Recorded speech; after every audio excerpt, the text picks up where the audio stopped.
Good day guys and welcome. In this video I'm showing you how to use coupons on AliExpress. For that guys you need to navigate to your account section right over here and then you go to coupons.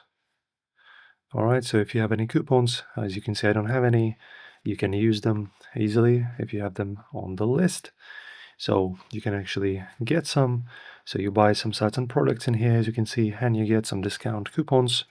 And in order to use them, you pretty much just choose some kind of item you wish to purchase. For example, this one, you add it to the cart. And after that, you press on checkout, guys. And in here, guys, as you can see, we have an ability to place the order here. And under your subtotal, as you can see, I have a promo codes section. Press on enter, and in here, you'll be able to apply your promo code and your coupon, and of course, get some sort of discount for your item. Enjoy. If this helps you out, don't forget to like and subscribe. See you next time.